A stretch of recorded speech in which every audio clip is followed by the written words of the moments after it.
1/3 of San Francisco office buildings are abandoned. Let's talk about it. How's everybody doing? My name is Anthony Brian Logan, and today we got to talk about the 35% vacancy rate in San Francisco office buildings. Now, this is a big problem for a variety of reasons. The main thing is what they call the urban doom loop, where people are not going to the office buildings, they're not going to work in person, and they're not supporting the surrounding businesses. There's no more foot traffic. So the building that once housed employees, that's not going to be used anymore. Who's going to pay that note on that building? The places around are not getting the traffic. How are they going to stay in business without the foot traffic? Overall, the city begins to die because of the lack of people there for work. It's a problem, and the issue will only get worse. And in San Francisco, it's not just the problem of people not wanting to go to work and doing the whole remote thing. They don't want to go to work because it's dangerous. Defund the police, it's over policing and all this and that. If you're homeless, you could just stay on the street with a tent, use a bathroom right there. That's a problem. I'm not trying to park my vehicle right there next to some kind of homeless encampment. I know when I come out, I'm going to have a busted window. It's going to be somebody in the back of my vehicle having a meal, using the restroom, taking the bath, whatever they want to do on my property. It's not safe. I'm good. I'm going to just stay over here and not go to the city. And as a result, the city will die. Now, there's a video we're going to get into. And if you want to see the video in full, of course, link as always will be in the description. If you are on IG, visit a link in the bio, go to the corresponding article on the website. But without further ado, let's go ahead and roll it. The skyline of San Francisco's financial district is about as picturesque as it gets. An area that was bustling with people several years ago, but one that, according to the numbers, is now more vacant than it ever has been. So right now in downtown San Francisco, we have a vacancy rate of a little over 35%, which is the highest that we've ever recorded in the history of San Francisco. Colin Yasukochi is executive director of the Tech Insight Center at CBRE. Now, if that's the highest it's ever been, it's going to keep on getting worse. You're going to keep breaking the record because I don't see how you're going to improve it. Unless companies are forcing the employees to go back to work in person, this is only going to get worse because you get the crime is still an issue. That's not getting any better. People want to work from home. And a lot of these jobs, you got tech jobs that don't really require you to be in the office. How is this going to get any better? Which focuses on the tech industry and how it affects commercial real estate. He says that office vacancy numbers in San Francisco were 3 to 4% pre-pandemic, meaning we've seen at least a 30% increase, and that trend may continue. 3 to 4% vacancy before the scamdemic. 3 to 4%. And in that time, the crime wasn't necessarily that good. You still had a crime issue, but the pandemic, it just opened the door to say, hey, you know what? Don't come to the actual office, stay home, work there. And the crime during that time got worse. So why would I want to come back to the office when I've been doing just fine at home working, especially since the area in which I have to go has become more dangerous? Why would I do that? Why would a company even subject their employees to that? For what? I mean, they got an office building they got to pay the note on. What are they going to do with that? I have no idea. Oh, put the homeless in there, ABL. They need housing so they can burn it down in 1 week. Okay. Continue. We think that the vacancy rate will probably creep up some more in 2024, probably at least through the first half of the year, I would say, because there still are firms who are consolidating and reducing the amount of office space they have. The challenge still remains remote work and the city's reliance on tech as its largest industry. Yep. And those tech workers, they've been working from home for a long time. Many of those businesses are operating successfully from home. And while the Bay Area Council's Jeff... There's no need for them to actually be in the office. Like me, I have my studio right here in my house. I got my computer, everything is right here. I could do whatever I need to do right here from home. Why do I need to go to an office? For what? What's the purpose? What's the reason to go to the office. Belisario says homelessness, crime, public safety, and all-around cleanliness are still the top concerns among current and potential San Francisco employers. He also says one thing is true. It's not a doom loop, right? The numbers don't necessarily suggest that. A doom loop would have high unemployment. Would have businesses running to other cities. That's not where we are. But we're not in a spot where we're thriving and succeeding, right? We're kind of surviving. While companies like Nordstrom, Cinemark, and Old Navy have closed retail locations in the city, Belisario says San Francisco business license data shows that overall, the city is no longer losing more companies than it's gaining. Still, though, retail vacancy rates have risen to above 18% in Union Square. Kazuko Morgan of Cushman and Wakefield says businesses are opening up, and good news is on the horizon.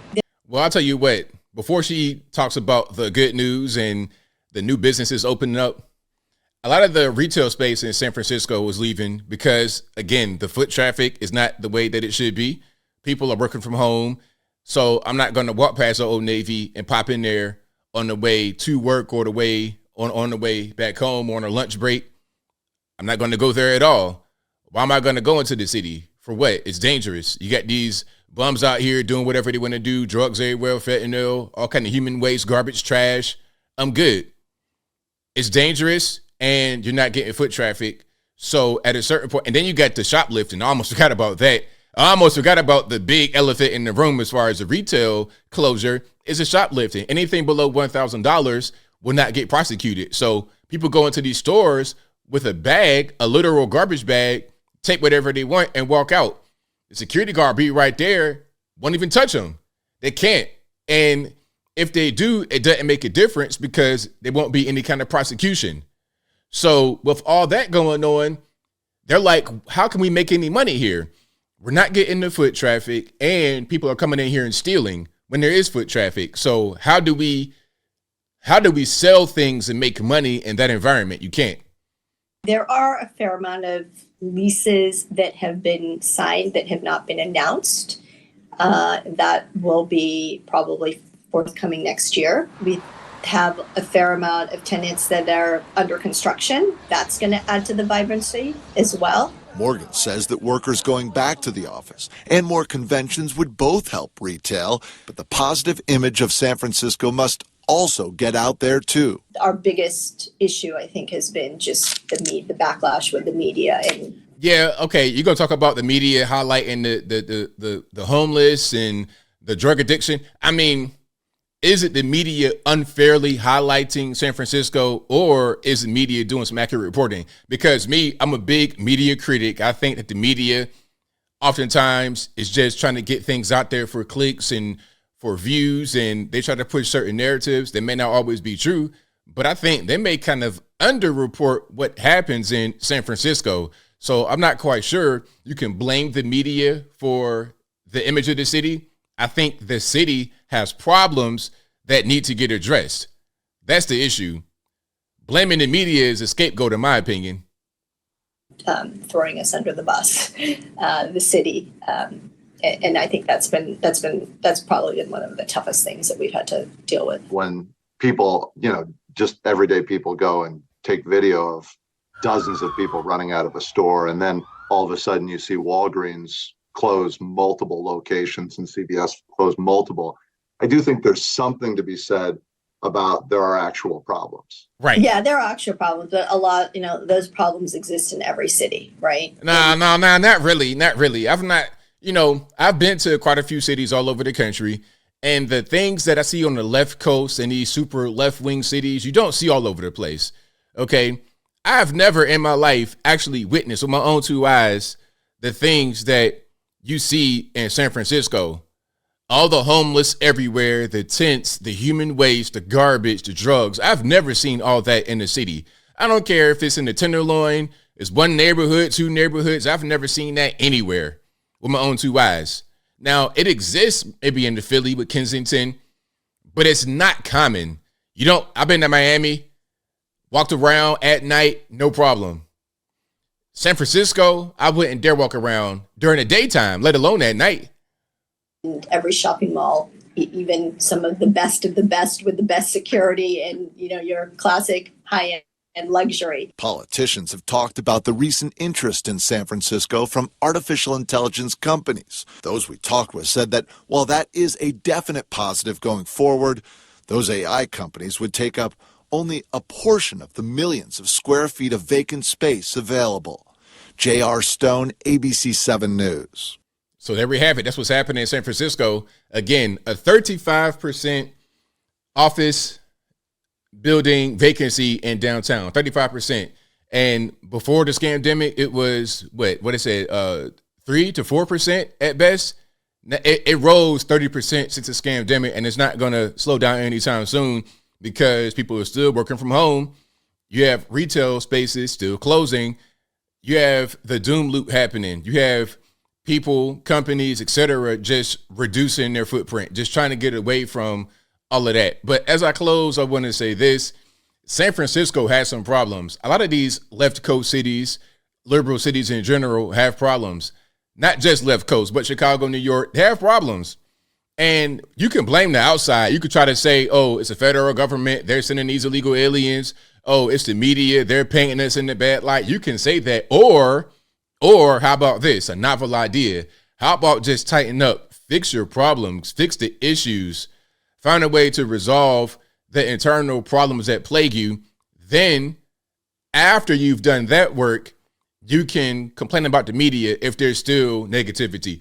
If you clean yourself up, you don't have the crackheads everywhere and the garbage everywhere and the drug. If you don't have all that going on and things are looking up and the media doesn't recognize it, then you can say, okay, now we're being targeted unfairly. But until then, you can't say that at all. But I think I'll leave that right there for now. And what say you? What's your take on San Francisco and the very high office space building vacancy? Whatever your thoughts are, let me know in the comments below. You guys know where I'm at. This is a result of a couple of things, the scamdemic and all the crime going on. Simple. Maybe I'll come back to the office if it makes sense. I don't have to. I have my computer, my tablet, my phone right here. I can get my work done. And if I do want to come back, now I got this crackhead encampment right in front of my building. I got to just traipse my way through all types of just completely dangerous things. Why do I want that for myself? Okay, I got my Tesla Model E or whatever it is. I'm parking it right here in the center of a crackhead village. How does it make any sense? Why would I do that when I could just stay home in Palo Alto, wherever I'm living, and be chilling? Whatever your thoughts are, please let me know in the comments below. And that's all I got to say for this video. If you like what you heard, please comment, rate, share, and subscribe. Peace.